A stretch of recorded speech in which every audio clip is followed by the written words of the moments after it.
Good AM po. Pwede po bang tanggalin agad ang empleyado na damay lang? Umamin na naman yung may gawa ng kasalanan niya. Interesting question from our viewer sa Q&A with Proof AMN. It's about tamang proseso sa pagtanggal ng mga empleyado na hindi naman illegal termination. Sige po, I will answer this question in a direct, concise, and with example. All right? Are you ready, friends, to watch the full video? If yes, so let's get started.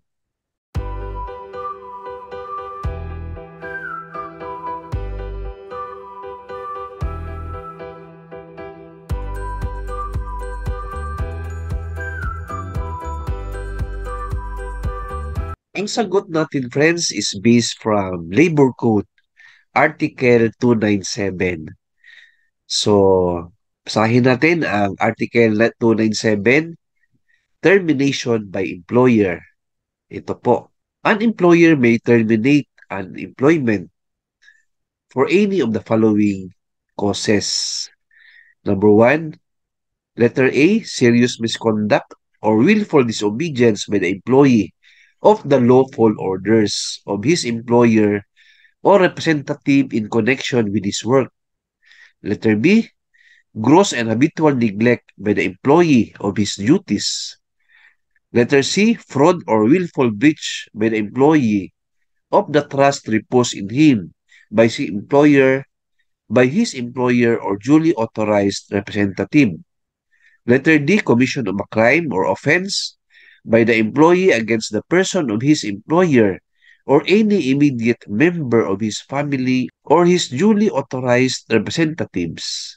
And letter E, other causes analogous to the foregoing. If I'm not mistaken, friends, ang pinakamalapit na causes ng termination sa tanong ni Sir kanina is letter A, no? Serious misconduct or willful disobedience by the employee of the lawful orders of his employer.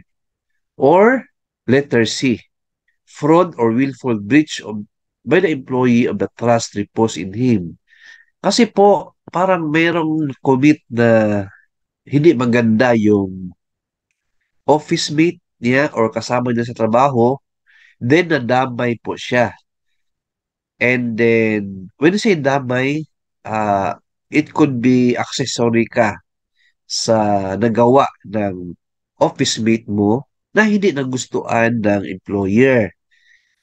So in other words, grounds po yan na tanggalin ka sa trabaho, sir. Kasi parang nawala na yung trust and confidence ng employer mo kasi nga meron ka nagawa na hindi maganda. Serious misconduct po yan or willful disobedience. Pero hindi ka tanggalin agad-agad dapat kasi meron tayong due process. So ano po yung due process na yan? Ito po, kahit pwede itong maging rason para sa pagtanggal, pinapaalala rin ng korte ang requirements na dapat sundin ng employer sa anumang termination. O ito na po. Ito yung tamang proseso. Hindi ka basta-basta tanggalin sa trabaho, sir. Kahit may nakita na mali sa'yo or accessory ka sa ginagawa ng office mate mo na hindi maganda or illegal or something like that, merong what we call due process. And ito po, number one, just cause must be duly proved. Kailangan merong concrete evidence or strong evidence na involved ka dyan. And number two, twin requirement of notice and hearing must be complied with. Una, dapat mapatunayan ng employer with clear and convincing evidence na talagang may problema sa empleyadong nakakaapekto sa trabaho. At pangalawa, dapat sundin nito ang twin notice requirement, termination. Dapat may first notice sa empleyadong tatatanggalin na nagsasabi ng pagtatanggal. May oportunidad ang empleyadong ipaliwanag ang kanyang panig at dapat may second notice kung sa kabila ng paliwanag ay nagdesisyon ang employer sa termination. Simply said, friends, may two requirement na notice, no? Before tanggalin ang empleyado, kagaya ni Sir. Hindi pwede basta-basta or biglaan.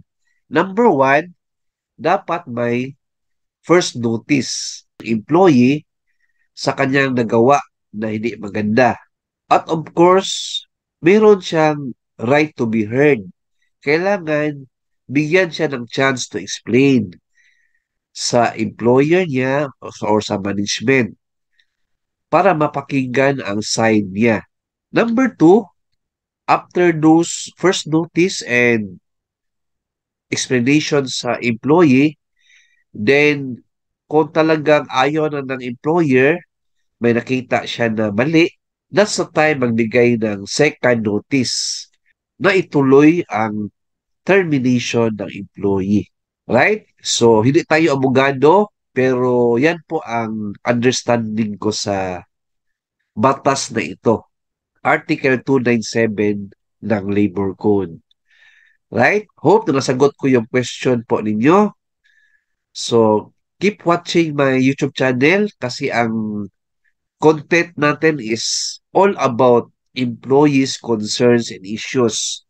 Kung may mga tanong kayo, itanong nyo agad sa channel ko and bigyan ko ng direct, concise, and complete answer. Alright?